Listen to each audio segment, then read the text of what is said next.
Shalom Sobat BMTV, kembali lagi di acara Tom Talk of Many, tokoh Alkitab masa kini. Puji nama Tuhan, saya Fajar sebagai host bisa hadir kembali di depan kalian.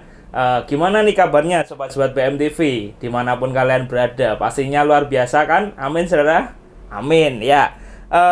Hari ini saudara, kita akan kedatangan dua tamu ya yang nggak biasa, karena kalau yang biasa itu kayak cowok-cowok gitu kan seringnya. Lah ini akan kedatangan dua tamu ciwi-ciwi ciwi-ciwi atau teman-teman saya ya, nanti akan hadir di sini untuk sama-sama menceritakan kesaksian, menceritakan pengalaman pelayanan mereka mungkin di bagian mereka masing-masing gitu ya. Bagi Sobat BMTV sabar dulu, karena nanti kita akan mendengarkan mereka bercerita lah. Semoga melalui apa yang mereka ceritakan bisa memberkati setiap kita, atau bisa membuka wawasan pikiran atau apa itu ya. Ya nanti sabar dulu karena akan ada iklan yang mau lewat dulu nih.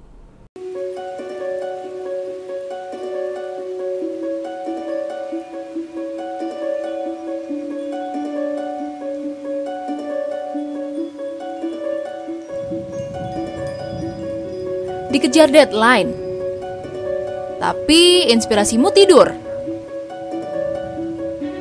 Ada yang seru nih buat kamu, Awakening Cafe.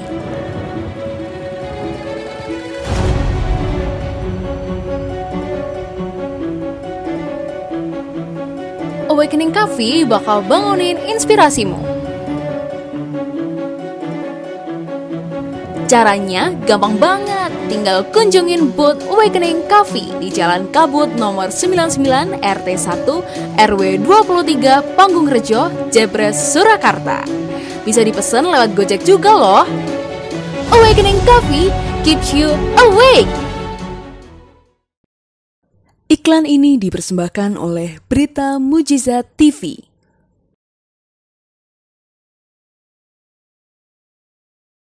Shalom Sobat BMTV, kembali lagi di acara Talk of Many, tokoh Alkitab masa kini. Nah, di samping saya ini sudah kedatangan dua tamu yang sudah saya janjikan tadi di awal ya, Sobat-Sobat BMTV. Ada dua ciwi-ciwi yang hadir. Mungkin boleh perkenalkan dulu nih, nama, asalnya di mana, terus sekarang lagi ngerjain apa gitu. Silahkan Kak. Dari siapa dulu ya? Oke, halo semuanya Sobat BMTV yang dikasih Tuhan ya. Perkenalkan saya Niken ya. Hari ini saya bekerja di Yayasan Saluran Berkat untuk Negeri, sama seperti Mas Fajar ya. Tapi beda divisi ya. Saya divisi Fire Generation gitu. Oke, kalau ya perkenalkan nama saya Meli, sama juga saya bekerja di Yayasan Saluran Berkat untuk Negeri di divisi Fire Generation. Oke, berarti kalian nih full time di Fire Generation ya? Betul. Nah, ini ngomong-ngomong ya, mungkin kalian nggak asing nih sama wajah-wajah mereka, mungkin karena sudah pernah keluar juga sih sebenarnya kesaksian mereka, bersaksi di channel YouTube Berita Mujizat. Mungkin kalian bisa carilah nanti di playlistnya itu namanya kesaksian. Jadi mungkin kalian coba di scroll ke bawah, nanti akan menemukan mereka ini.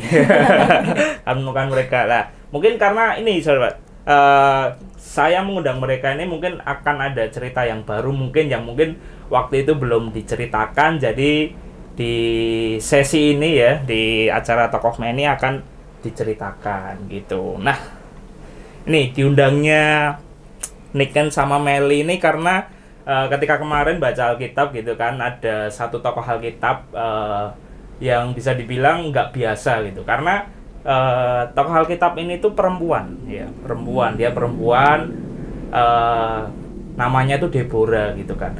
Nah, kalau kita tahu cerita Deborah itu kan luar biasa sekali. Dia adalah salah satu hakim yang bisa dibilang salah satu perempuan juga di waktu itu, di zamannya Israel gitu kan, yang jadi hakim. Nah, kalau kita tahu ceritanya itu kan dia melawan musuhnya itu kan luar biasa sekali gitu kan, membabat habis gitu kan.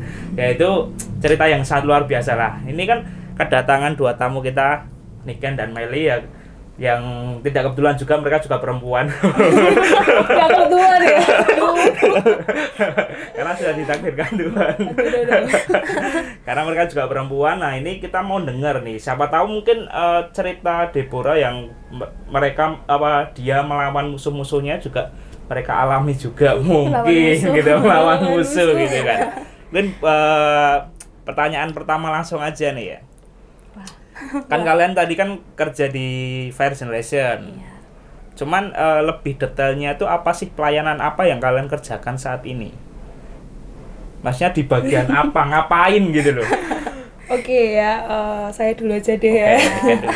Kalau saya ini sih lebih spesifiknya saya di Firehouse ya. Jadi itu pelayanan buat anak-anak sekolah. Jadi ya kalau ngomong dikerjain apa ya, siap waktu, siap hari ke sekolah-sekolah ya nggak. Kalau hari ini kan online ya, ya kita kerjainnya di Firehouse ya. Firehouse kita ada persekutuan di kota-kota, di daerah-daerah buat ya kita kumpulkan anak-anak sekolah di sana dan kita bersekutu di sana ya. Jadi kok yang dikerjain apa ya, hari-hari dikerjain ya mentoring anak, pelayanan RIS, kita sebutnya pelayanan di sekolah itu namanya Revival in School ya. Disingkatnya RIS ya. Jadi ya gitu, setiap minggu, setiap hari kerjaannya ya ketemu dengan anak-anak yang ada. Mungkin nggak kayak Deborah yang dia pegang pedang atau ke medan kan zaman dulu ya.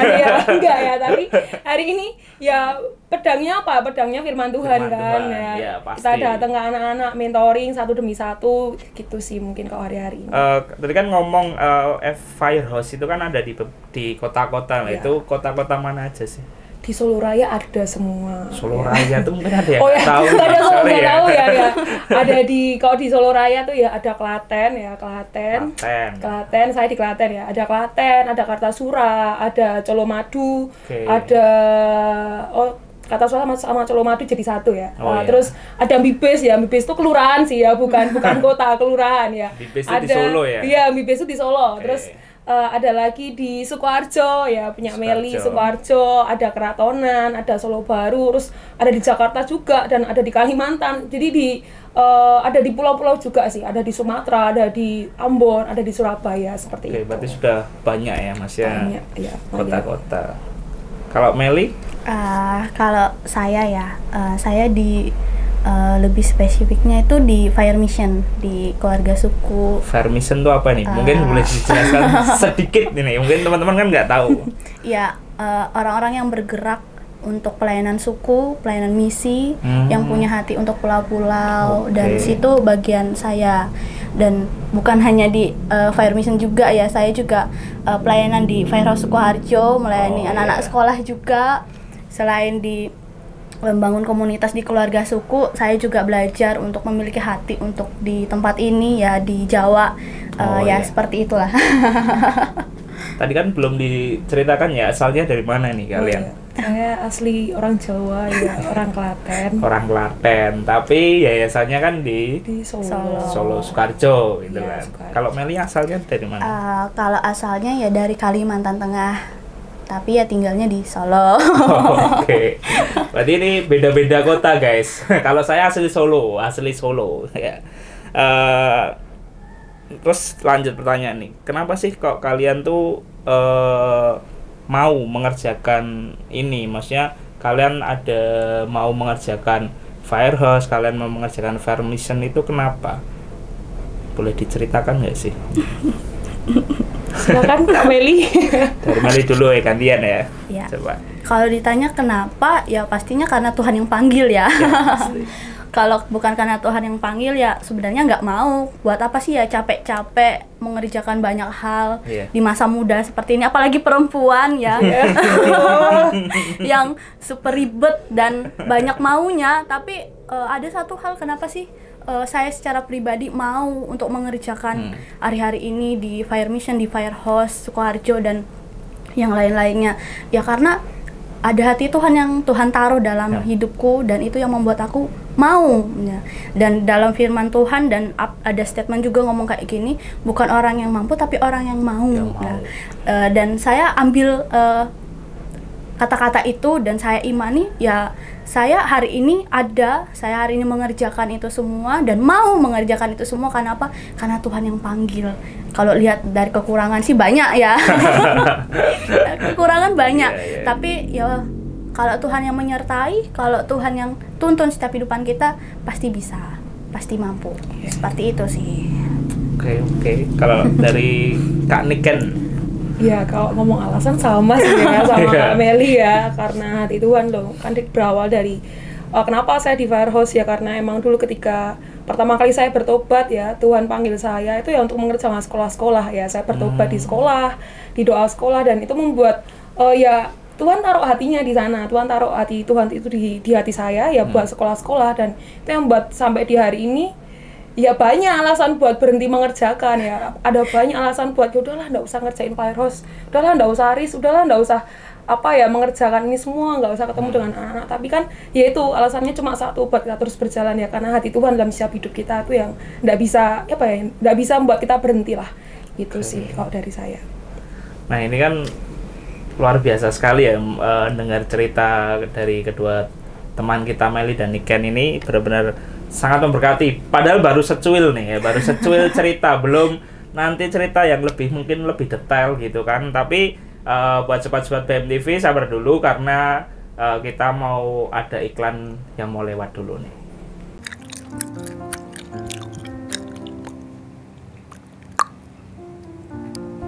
Kak, nyuwun permen karete. Bu, adek niki lho nyuwun permen karet terus. Aja dikei Kak, goro-goro ora sengaja ngelek permen karet dadi mondok ning rumah sakit. Ya, ibu lho, aku pengen permen karet, Bu.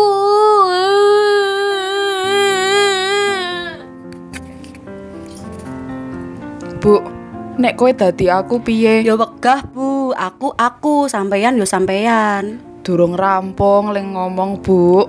Iki lho, anakku sing cilik ki pengen banget permen karet. Jane yo mesake, tapi kok yo resiko.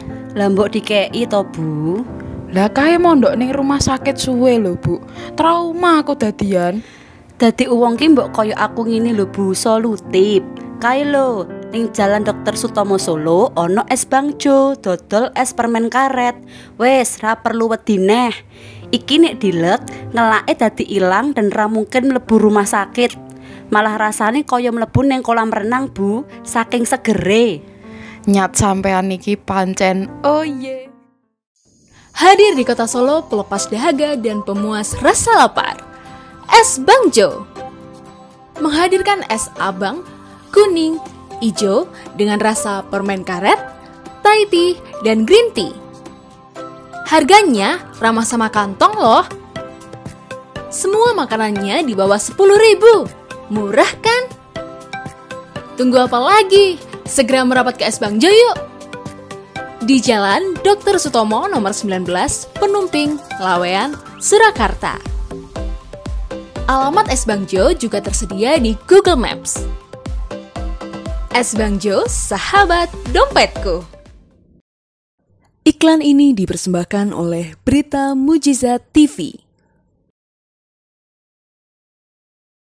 Shalom Sobat BMTV, ya kembali lagi di acara Talk of Many, tokoh Alkitab masa kini. Nah ini kita masuk di segmen selanjutnya nih. Nah ketika tadi kan kita sudah mendengar nih cerita singkat dari apa yang boleh mereka kerjakan, kan luar biasa sekali. Tapi kan baru secuil nih, kan kita nggak tahu prosesnya mereka sampai ada di titik ini, kan kita nggak tahu lah. Ini kita mau tanya langsung nih, gimana sih proses hidup kalian, mungkin dari awal bertobat atau gimana, atau dari dulu cerita hidup kalian tuh seperti apa sampai di titik kalian tuh pengen melayani generasi, kalian pengen melayani jiwa-jiwa seperti itu, gimana sih ceritanya gitu.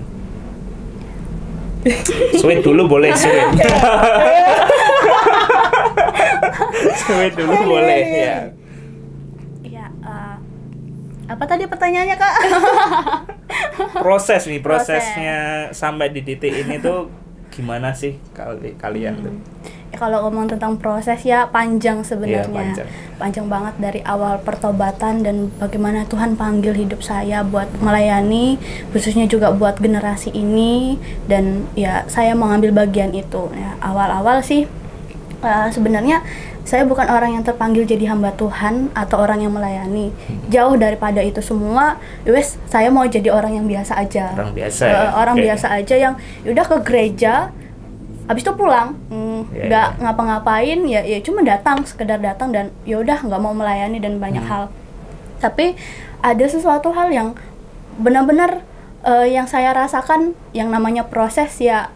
Langkah demi langkah, tahap demi tahap itu Tuhan kasih tahu dan Tuhan kasih hatinya buat hidupku secara pribadi. Kalau dibilang awal pertobatan itu di tahun 2014. Lama banget ya. Iya, 7 tahun ya berarti ya. 2014 lalu saya bertobat. Kalau dibilang masa lalu seperti apa? Ya masa lalu yang kelam, masa lalu yang banyak hal yang jahat-jahatnya ya. Banyak hal yang nggak baiknya. Tapi di tahun 2014 itu awal bagaimana Tuhan proses hidup saya dan Tuhan taruh hatinya dalam hidup saya. Dan selang berapa waktu, tahun 2015, mungkin saya dibilang orang seperti Yunus ya, karena lari dari panggilan Tuhan berkali-kali. Lari dari panggilan Tuhan berkali-kali. Di tahun 2015 Tuhan panggil saya yang pertama. Kalau teman-teman mau dengar kesaksiannya, bisa scroll di bawah. Yang lebih detail ya. Yang lebih lengkap, jelas. Nah, itu awal pertama Tuhan panggil saya. Pertamanya lewat mimpi. Di situ saya lari dari panggilan Tuhan. Saya lari dari panggilan Tuhan karena saya menganggap saya masih muda. Di umur 15 tahun waktu itu, saya menganggap saya masih muda, dan di keluarga juga ngomongnya kayak gini, ya kamu harus jadi seperti ini, jadi seperti itu. Dan banyak hal yang membuat saya, ya wes, saya mau jadi seperti apa yang orang tua saya inginkan. Nah, tanpa saya sadari, saya nggak mikir apa yang Tuhan mau dalam hidup saya. Nah, setelah 2015, saya, amit-amit deh, saya mau jadi hamba Tuhan. Nggak mau waktu itu. Amit-amit ya. Amit-amit. Nggak mau sama sekali. Tahun 2015 saya lari dari panggilan Tuhan. Saya dari 2015 saya pelayanan juga di Firehouse Kalimantan waktu itu. Ya saya orang yang melayani di sekolah-sekolah juga, tapi sekedar rutinitas. Sekedar, oh ya saya mau dilihat orang, saya mau ini segala macam, daripada nggak ada kerjaan kan ya. Gabut ya, seperti gabut. itu, gabut. Nah, tahun 2015 itu, dan setelah beberapa selang waktu, tahun 2016 Tuhan panggil lagi lewat tanda waktu itu. Dan 2 kali Tuhan panggil, dan yang kedua kali ini saya nangis. Nangisnya itu bukan karena saya terpanggil, tapi karena nggak mau.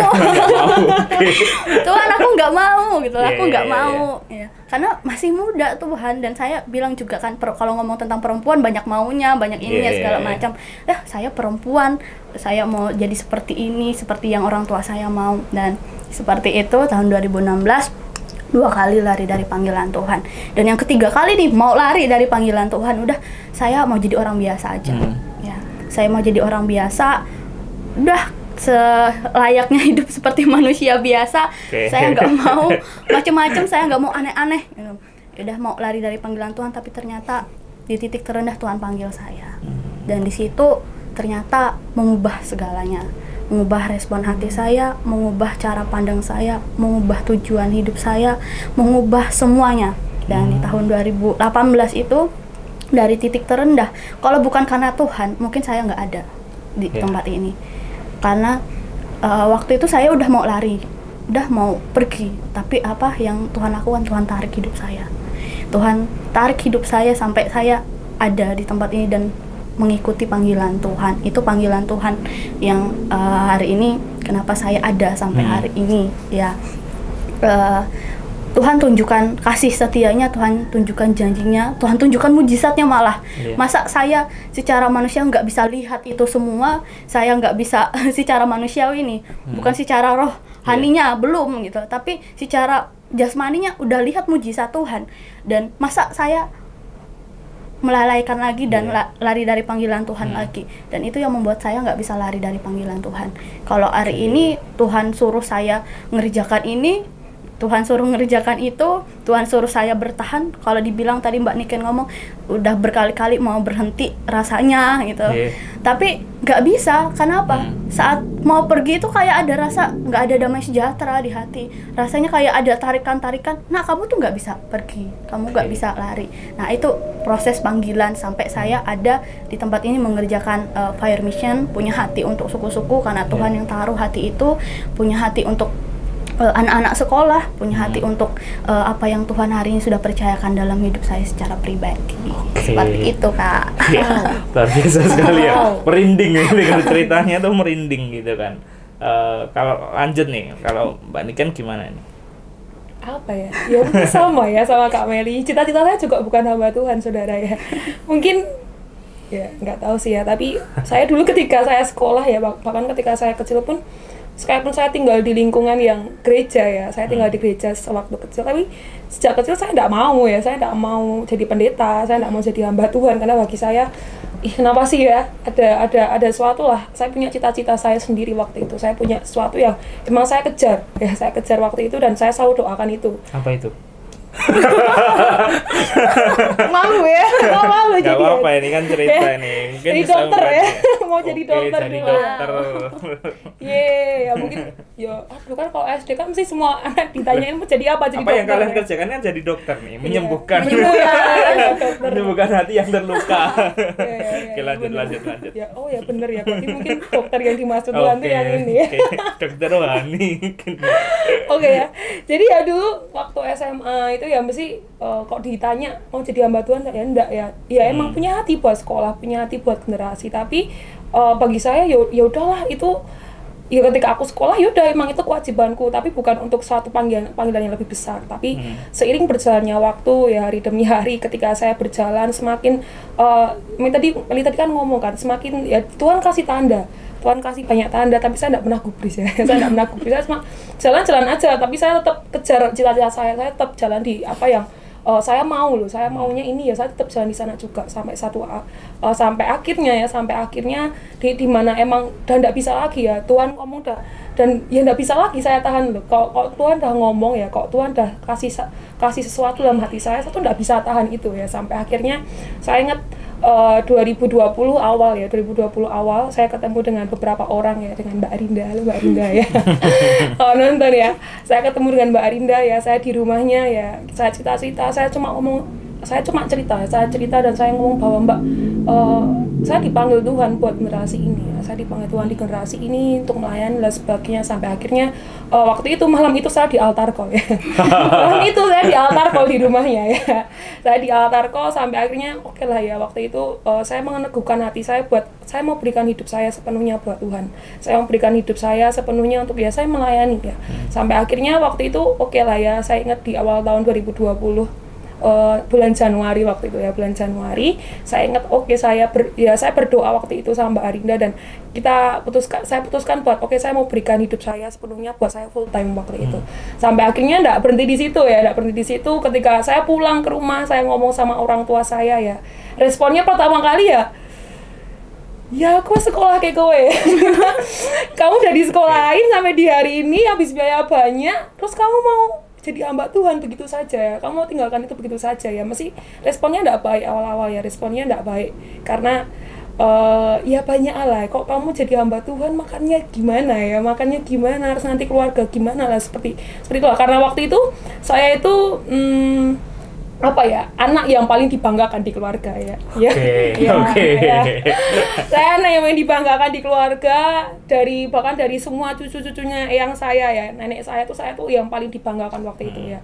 Waktu itu, dan yaudah makanya ya saya tuh dibanggakan, kuliah, ini ya, sekolahnya pinter, dapat beasiswa ketika SMP, SD, SMP, SMA, saya tuh selalu dapat beasiswa, selalu ikut lomba, dan itu jadi kebanggaan ya. Tapi tiba-tiba waktu itu saya datang dan saya ngomong bahwa saya mau full time ya di yayasan. Terus langsung ditanya, lah nanti gimana hidupmu ke depan ya? Itu jadi suatu yang struggle banget ya, sampai berbulan-bulan ya, saya tidak boleh kemana-mana, tidak boleh pelayanan, mau pelayanan motornya diambil dan lain sebagainya waktu itu. Tapi saya cuma waktu itu tarik-tarian, bener nggak sih ini panggilan Tuhan ya, waktu proses itu bener nggak sih ini panggilan Tuhan dalam hidup saya. kok panggilan Tuhan mau seorang tua saya sampai melarang saya segininya ya. Saya cuma bertanya-tanya sampai akhirnya saya terus berdoa ya. Saya terus berdoa sambil saya tuh cerita. Saya tuh selalu ngajak ngobrol sama orang tua saya. Saya selalu cerita apa yang saya kerjakan. Saya selalu ngomong, hari ini aku kesini loh, hari ini aku ada pelayanan nih di sekolah ini, hari ini aku ketemu dengan anak-anaknya seperti ini. Saya selalu cerita sama mama saya, sama ibu saya waktu itu. Saya selalu cerita yang awalnya judes ya, yang awalnya nggak pedulilah dengan cerita saya, sampai akhirnya hari demi hari tiba-tiba luluh loh, orang tua saya tiba-tiba luluh, dan mereka mulai buka hati mereka buat oke lah, nggak apa-apa kamu full time. Sampai akhirnya yaudah ya di bulan Juni waktu itu saya ingat bulan Juni saya ngomong lagi sama orang tua saya, dan sampai akhirnya orang tua saya ngomong oke, nggak apa-apa, mengizinkan sampai akhirnya bulan Juli ya saya resmi jadi full timer ya waktu itu gitu. Sih Kak. Dengan cerita mereka ini merinding guys. Jadi benar-benar luar biasa ya, maksudnya proses yang kalian alami ini kan suatu hal yang bisa dibilang tidak biasa gitu kan, karena kalau kita cerita tentang Deborah tadi kan juga suatu hal yang nggak biasa, karena Deborah ini dipanggil Tuhan ya jadi hakim waktu itu gara-gara ya biasa ya orang Israel itu kan orang yang tegar tengkuk itu kan, ketika nggak ada yang memimpin jatuh dalam dosa nyembah Baal gitu kan. Tapi ketika itu Tuhan memanggil Deborah ini untuk jadi hakim pada waktu itu, tapi pada waktu itu orang Israel kan ditindas ya. Orang Israel itu kan ditindas sama Yabin namanya, raja Kanaan pada waktu itu. Dan Yabin ini punya panglima, dia punya panglima namanya Sisera, yang punya 900 atau 800 kereta besi dan menindas orang Israel selama 20 tahun. Tapi waktu itu Tuhan ngomong bahwa mereka akan diserahkan di tangannya Deborah gitu kan. Dan waktu itu Deborah ngomong ya siap gitu kan, benar-benar siap untuk melawan mereka gitu kan. Dan akhirnya singkat cerita, di akhir cerita kita tahu bahwa mereka kalah lah, maksudnya orang-orang yang menyerang orang Israel itu kalah gitu kan di tangannya Deborah sama siapa? Barak gitu kan. Jadi luar biasa sekali lah. Ini kan Deborah suatu hal yang bisa dibilang dia perempuan ya, dia perempuan tapi dia memimpin gitu kan, dia memimpin pasukan ya kan. Kalau di di hal biasa itu kan suatu hal yang nggak biasa gitu loh, maksudnya dia perempuan tapi memimpin dan mengalahkan segitu banyaknya pasukan musuh gitu kan.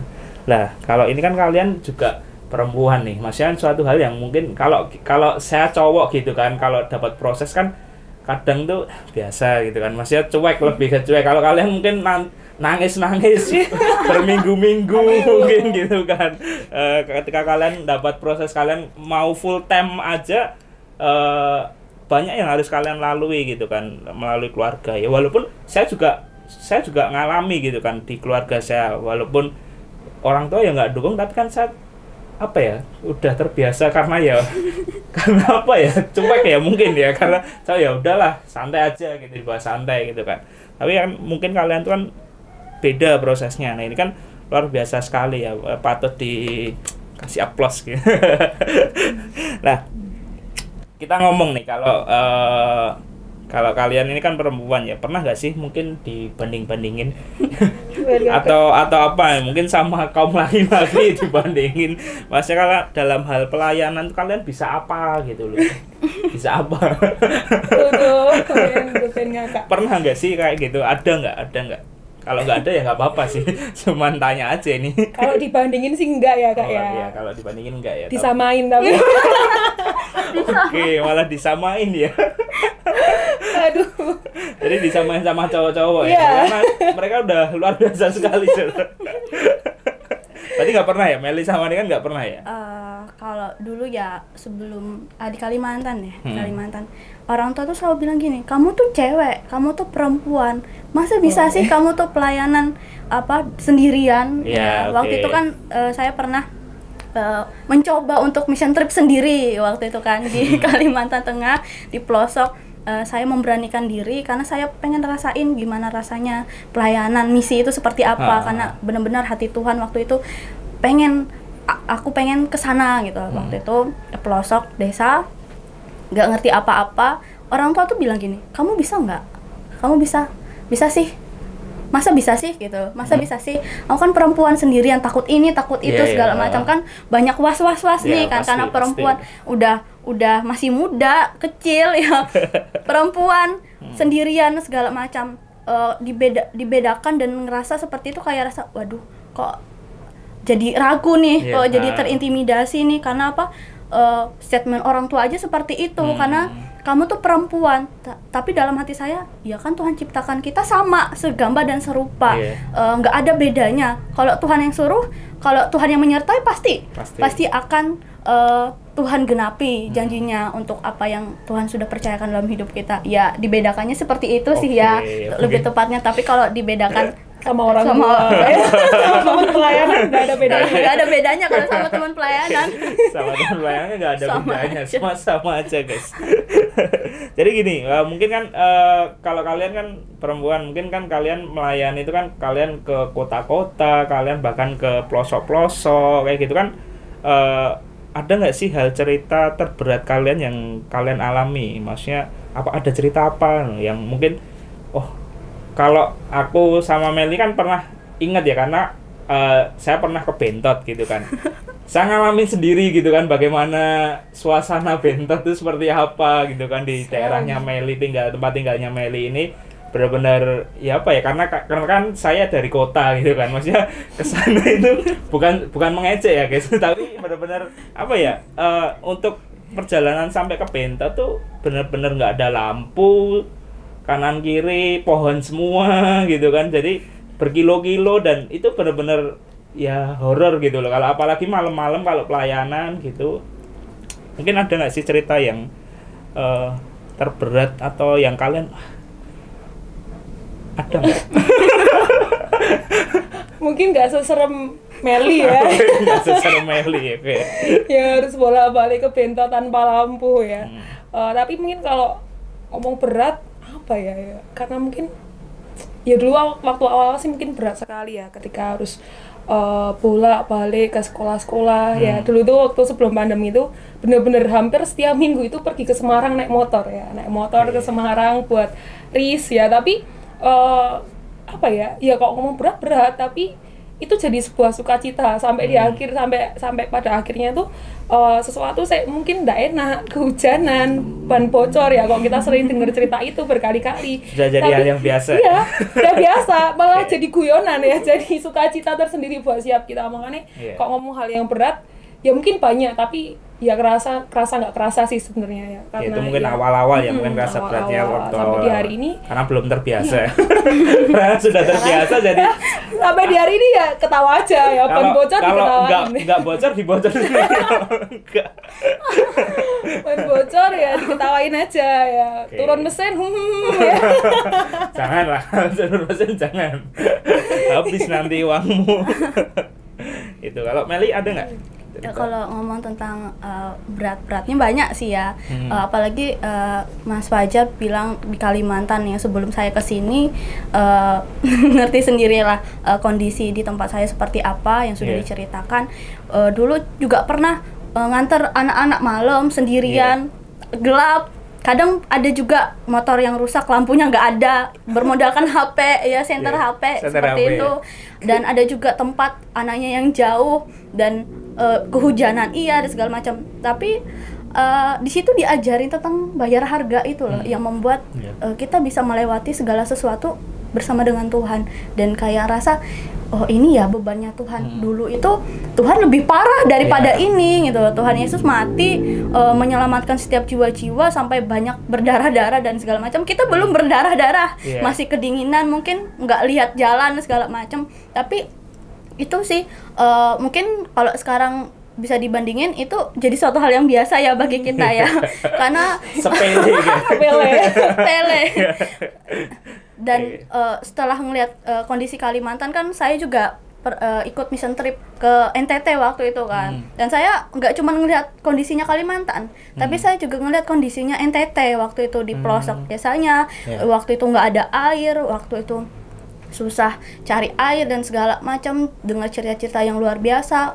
Listrik, mending ya di tempatku ada listrik, di sana ada tempat yang nggak ada listrik, gelap, benar-benar gelap. Dan aku ngerasa seperti ini, hatinya Tuhan itu untuk setiap orang jiwa-jiwa yang ada di pelosok-pelosok itu segitu besarnya gitu loh. Sampai saya di tengah kondisi yang gak enak, di tengah kondisi yang berat, yang seharusnya kita mengeluh atau mengasihani diri sendiri, malah di situ saya bisa nangis karena Tuhan yang membuat kayak, nah ini loh nak, aku memperlihatkan hatiku buat kamu.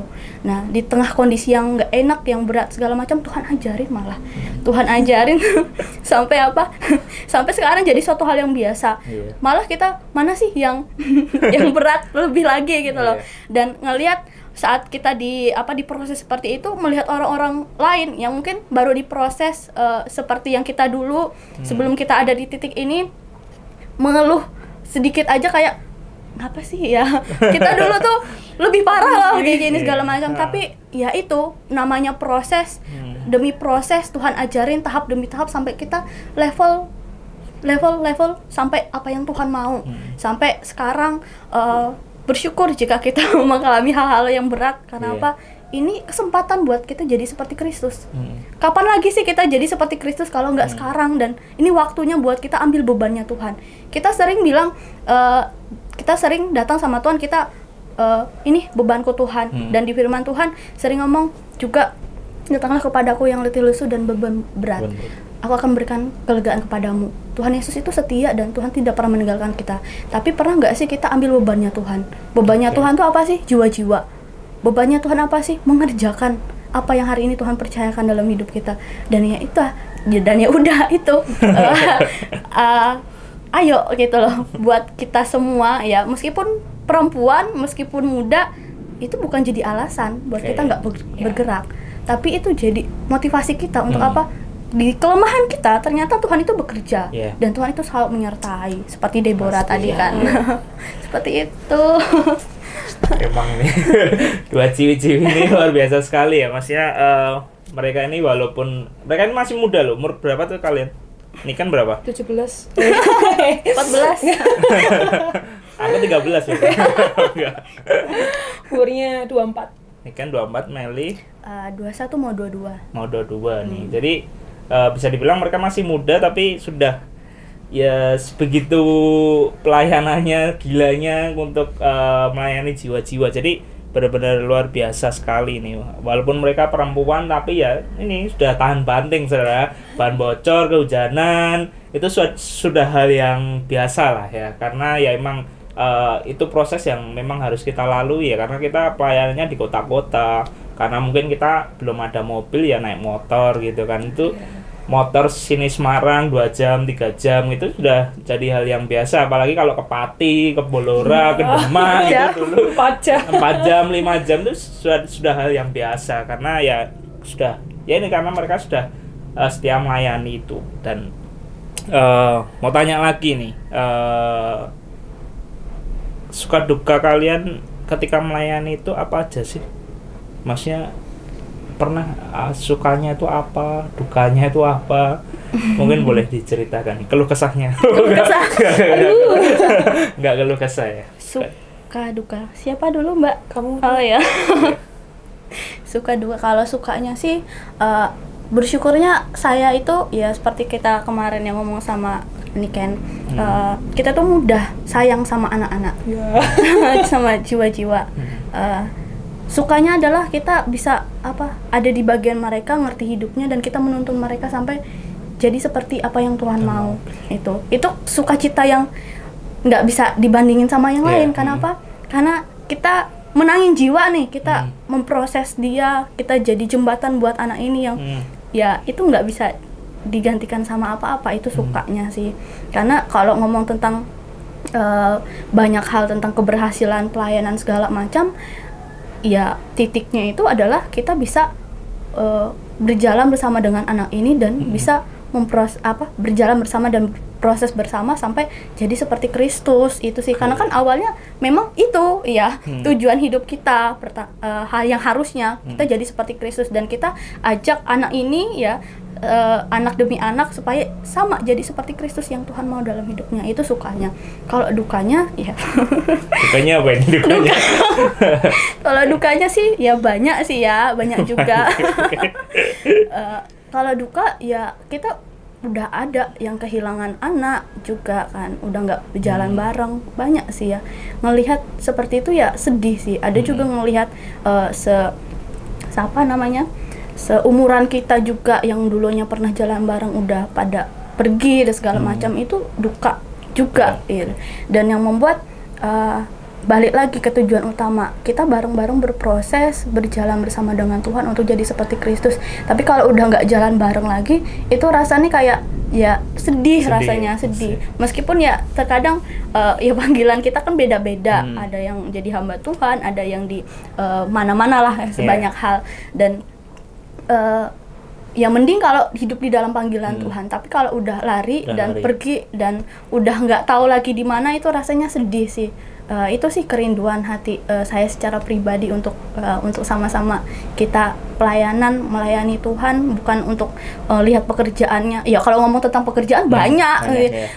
Kita nggak akan bisa gitu, tapi lebih lagi hatinya itu loh, hati Tuhan itu yang membuat saya bisa ngerasain sukanya, ngerasain dukanya, tapi satu, itu semua buat Tuhan.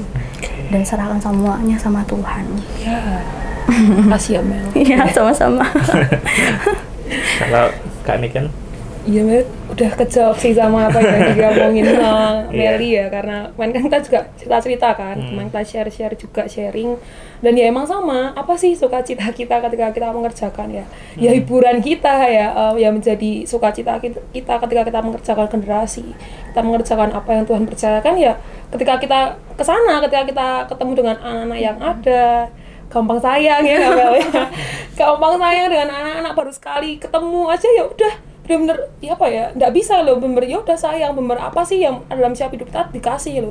Suka ketika kita apa yang ada dalam siap hidup kita ya kita beri, karena itu itu sukacita kita ketika kita ngelihat bahwa apa yang saya punya, apa yang kita punya, kita beri buat anak-anak yang ada, itu sukacita loh. Dan kalau ngomong dukanya, ya ketika melihat anak-anak yang mungkin udah kita mentoring, atau melihat orang-orang yang dulu kita berjalan sama, dulu kita berjuang bersama buat generasi, tapi tiba-tiba hari ini ya mereka udah nggak ada gitu, nggak ada. Tiba-tiba kita sendiri ya, nggak apa-apa sih sendiri ya, udah biasa ya. Tapi ya itu jadi sesuatu yang loh, ya dulu kita bareng-bareng nih ya, dulu Tuhan juga panggil nih temanku yang ini, tapi hari ini dia nggak tahu kemana gitu. Itu kan juga jadi sesuatu yang apa ya, sedih banget lah, sedih. Dulu kita berjalan bersama di panggilan Tuhan, tapi hari ini tiba-tiba ada banyak orang yang kehilangan panggilan Tuhan, kehilangan Tuhan dalam hidup mereka. Bahkan itu sih ketika dengar kabar, mungkin orang-orang nih loh, ada dulu yang pelayan sama kita, tiba-tiba hari ini mungkin mereka apa ya, berubah jalur, bukan cuma nggak pelayanan bareng, tapi tiba-tiba berubah jalur. Kan rasanya itu sesuatu yang nggak enak banget lah ya, nggak enak banget. Karena kita ngomong, kalau tadi kan saya ngomongkan yang buat saya bertahan sampai di hari ini, yang buat saya mengerjakan ini semua ya karena hati Tuhan dalam hidup kita. Kalau kita ngomong hati Tuhan itu apa ya, kalau hati Tuhan dibuka ya isinya jiwa-jiwa, mengasihi Tuhan dan mengasihi jiwa-jiwa, ya itulah. Makanya ketika kita melihat ada jiwa-jiwa yang mereka udah tidak lagi jalan di apa yang Tuhan mau, mereka mungkin berubah setia sama Tuhan, mereka jalan di hal yang tidak baik, ya itu jadi apa ya, jadi sesuatu yang menghancurkan hati kita lagi loh. Itu yang jadi ya duka cita yang paling dalam ya. Itu sih mungkin kalau dari saya gitu. Wow, luar biasa sekali nih. Bahkan mereka nggak nyebut nih dukanya nggak punya uang. Berarti itu biasa. Gak punya uang itu berarti sekali jadi hal yang biasa, jadi nggak ada dukanya guys. Ya, luar biasa sekali nih, maksudnya cerita dari mereka berdua ini cukup mungkin sangat-sangat memberkati kita semua lah pastinya lah. Tapi buat sobat-sobat BMTV, kita akan kembali lagi di segmen terakhir karena akan ada iklan yang mau lewat dulu nih. Halo Jeng. Halo juga Jeng. Piye kabarmu? Lak sehat toh? Puji Tuhan, sehat walafiat Jeng. Lan jenengan pripun Jeng? Aku jane yo sehat sih Jeng. Ning tak sambati sithik yo. Lah, sambat nopo Jeng? Iki lho, jane aku keweden iki ning omah. Lah samping omahku persis ki, sak omah kena Covid. Cen, Covid saiki tambah galak kok Jeng. Ra pandang bulu, sapa ae iso kenek. Lah iya, gek padahal ki minggu lalu aku yo ketir-ketir. Dino iki mak ambek koncoku Sesuke dikabari nek koncoku kena Covid. Wis sithik-sithik kok Covid. Sing hati-hati yo, Jeng. Wis, mending di rumah saja wae, Jeng. Iya, Jeng. Makasih yo. Wis gelem tak sambati. Yuk kita di rumah aja. Simak tips betah di rumah saja dari Berita Mujizat TV. Yang pertama, doa pagi dan saat teduh.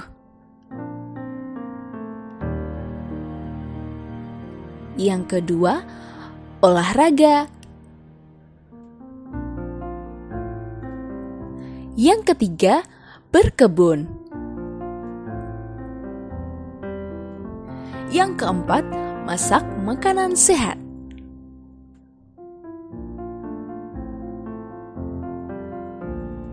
Yang kelima, baca buku. Yang keenam, belajar hal baru. Yang ketujuh, atur plan masa depan.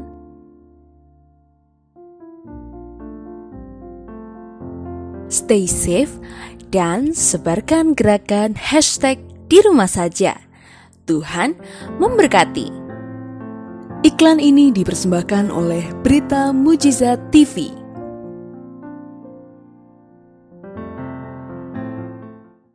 Shalom Sobat BMTV ya, kembali lagi di Talk of Many, tokoh Alkitab masa kini. Nah ini di segmen terakhir nih kita pengen denger sih dari kedua teman kita ini ya, Niken sama Meli ini, apa sih harapan kalian mungkin di tahun-tahun ke depan nih, 1 sampai 5 tahun mungkin atau berapa tahun lah, kalian tuh pengen melakukan apa?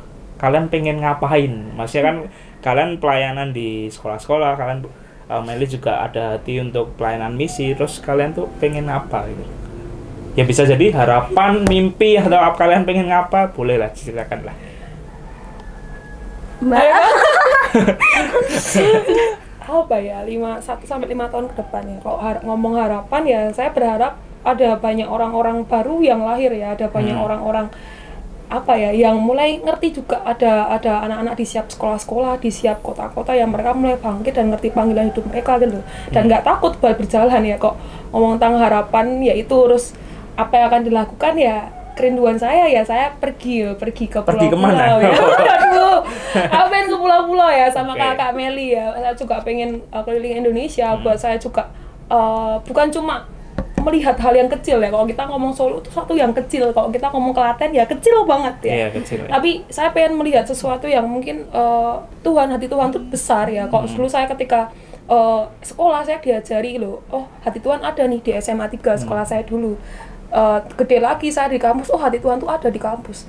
Sampai di akhirnya ketika hari ini saya ngerti bahwa oh hati Tuhan tuh nggak cuma terbatas di sekolah ataupun di kampus ataupun di kota Klaten, tapi ternyata hati Tuhan tuh gede loh, bahkan untuk satu bangsa atau bahkan bangsa-bangsa. Dan saya rindu bahwa saya melihat itu loh di tempat-tempat yang lain. Saya rindu, saya temukan hati Tuhan juga mungkin di Pulau Sumatera, di Kalimantan ya, saya pernah ke Kalimantan ya, di Sulawesi atau di mana. Saya rindu buat Tuhan mau apa sih, Tuhan mau apa. Kok emang Tuhan mau saya ke pulau-pulau ya saya akan jalan ya, saya akan jalan ke sana. Tapi ya itu kerinduan hati saya juga sih, saya pergi ke pulau-pulau dan saya melayani generasi di sana itu.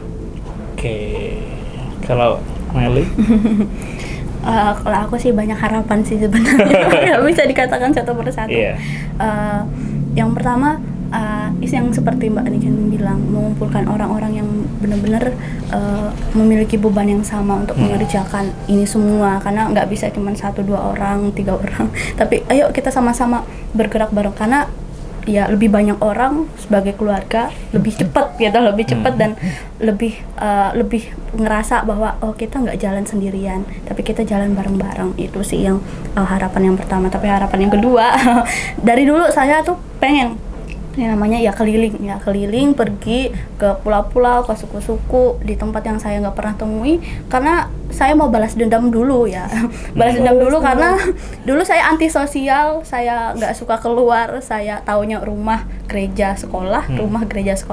Dan hari ini saat Tuhan panggil saya, berbanding kebalik dengan keadaan saya dulu, dan saya pengen balikan semua itu, dan saya mau bagikan hidup saya untuk saya melihat hatinya Tuhan di pulau-pulau seperti apa, dan menemukan orang-orang ya suku-suku, menemukan orang-orang yang nggak kenal Tuhan, kayak rasanya hidup bareng sama mereka itu seperti apa rasanya. Dan itu yang membuat saya pengen pergi, pengen keliling dan pengen ngerasain bagaimana saya bisa hidup jadi orang Papua ya, jadi orang Dayak ya, saya orang Dayak ya, jadi orang Sumatera, jadi orang Batak dan banyak hal. Dan ya sampai apa ya sampai rasanya pengen pergi terus. Tapi yang namanya proses ya, yang namanya proses, Tuhan mau sampai itu tergenapi seperti apa nantinya aku nggak tahu, besoknya aku nggak tahu, aku nggak ngerti. Tapi yaudah hari ini saya bisa lakukan apa gitu. Kalau bukan berarti kalau saya nggak bisa ke pulau-pulau, nggak bisa ke suku-suku, saya nggak ngerjakan apa-apa. Tapi hari ini saat Tuhan sudah percayakan hari ini ya, ayo kerjakan dengan semaksimal mungkin. Karena ini kesempatan kita tadi balik jadi seperti Kristus. Dengan semuanya semaksimal mungkin kita bisa berikan semuanya sama Tuhan. Itu. Dengar harapan mereka ini kan suatu hal yang bisa dikatakan mulia. Mulia. Ini benar-benar luar biasa. Maksudnya saya pun juga pengen sih, pengen ke pelosok-pelosok gitu, karena dulu punya mimpi pengen ke Papua gitu. Tapi yang benar-benar kayak pedalaman gitu loh. Jadi nggak cuman kayak di kota gitu, cuman harapan nih sih. Ya semoga apa yang kita harapkan, apa yang kita mimpikan gitu kan, Tuhan yang akan Tuhan yang akan berikan jalan lah. Nanti suatu saat nanti kita akan pasti pergi lah, kita semua pasti pergi ke sana, tapi nggak tahu kapan ya. Tapi yang pasti tetap setia mengerjakan apa yang Tuhan percayakan saat ini ya pastinya ya. Nah ini yang terakhir nih, Kak Niken sama Kak Meli boleh kasih pesan-pesan buat sobat-sobat PMTV ini. Mungkin ada teman-teman kita yang mungkin mereka ini apa ya, mungkin sama seperti kalian, maksudnya perempuan mungkin merasa nggak bisa apa-apa, mungkin kan ada kan banyak seperti itu. Tapi mungkin kalian kasih pesan apalah buat sobat-sobat PMTV yang mungkin takut untuk melayani atau apa, bebas sih, kalian mau ngasih pesan apa nih, monggo. Ya kalau dari saya taat aja ya. Sampai saya ada sampai di hari ini ya bukan karena saya orang yang bisa kayak Kak Mei tadi, bukan karena saya orang yang pinter ngomong, ya nggak pinter ya, belepotan dari tadi. Bukan orang yang pinter ngomong, bukan orang yang pinter khotbah, bukan orang yang pinter main musik, tapi ya taat aja karena hati Tuhan itu yang akan bawa kita terus berjalan ya. Hati Tuhan itu yang akan bawa kita dari satu ketaatan ke ketaatan yang lain sampai akhirnya kita sampai di apa yang Tuhan mau. Ya jadi hari ini modalnya apa ya? Modalnya taat aja ya. Taat aja. Sekalipun mungkin kita bukan orang yang tahu banyak ya. Saya juga bukan orang yang tahu banyak. Tapi ketaatan itu ya, ketaatan kita dengan apa yang Tuhan mau itu yang jadi pelita buat kita berjalan, untuk kita mengerti apa yang Tuhan mau. Gitu sih dari saya. Kalau Meli? Iya, kuncinya satu sih, jangan hidup untuk diri sendiri. Karena kalau kita hidup untuk diri sendiri, ya fokusnya sama kita. Aku bisanya apa, aku nggak bisa apa-apa. Kita melihat kelemahan kita, tapi saat kita melihat Yesus, melihat pekerjaannya Tuhan, melihat hatinya Tuhan, waktu untuk mikirkan diri kita sendiri aja nggak ada gitu loh, dan nggak punya hak kita untuk mikirkan diri kita sendiri. Nah itu kuncinya, jangan hidup untuk diri sendiri. Saat kalau kamu mau dipakai untuk mengerjakan hal yang besar yang Tuhan mau percayakan, yang Tuhan percayakan dalam hidupmu, ya satu, jangan pikirkan hidupmu, tapi pikirkan hatinya Tuhan.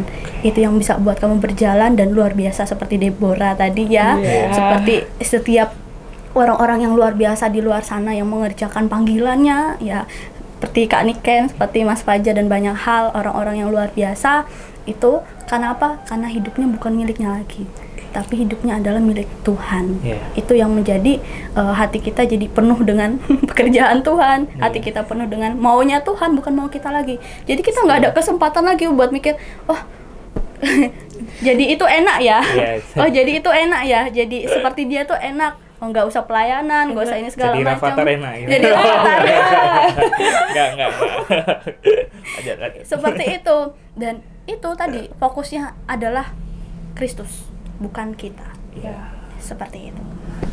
Wow, luar biasa sekali nih Masnya, cerita dari kedua teman kita, Meli sama Niken ini benar-benar sangat memberkati kita semua ya pastinya ya buat sobat-sobat BMTV. Jadi kalau Tuhan yang sudah memanggil ya, Tuhan yang sudah memanggil dan Tuhan yang sudah berjanji, pasti Tuhan akan genapi.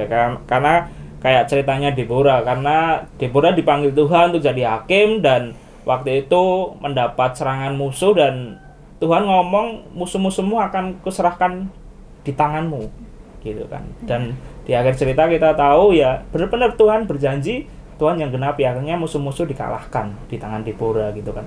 Ya itu kan luar biasa sekali, walaupun Deborah ini perempuan tapi Tuhan tuh gak memandang gender ya. Tuhan gak memandang gender di sini. Tuhan gak memandang gender, tapi kalau Tuhan memanggil siapapun kita pasti Tuhan yang akan menyertai gitu kan. Pastinya ya. Sebelumnya terima kasih Sama-sama Kak. buat Kak Niken sama Kak Meli bisa hadir di Talk of Many, buat ceritanya, kesaksiannya, biarlah apapun yang kalian kerjakan saat ini Tuhan yang akan memberkati lah. Amin. Ya buat sobat-sobat BMTV, jangan lupa untuk share video ini ya, di like, di komen, bunyikan tombol loncengnya. Ya itu harus, bunyikan tombol lonceng itu harus. Karena nanti kalian akan mendapatkan notifikasi video-video terbaru dari BMTV ya. Terima kasih buat semuanya. Terima kasih buat sobat BMTV yang sudah mendengarkan kita cerita nih dari mana saja tadi. Mungkin lama ya, tapi nggak apa-apa, karena setiap cerita ini akan menguatkan setiap kita untuk terus berjalan bersama Tuhan. Dan cukup sekian, Fajar pamit. Niken pamit. Meli juga pamit. Tuhan Yesus memberkati. Dadah. God bless. Berita Mujizat TV.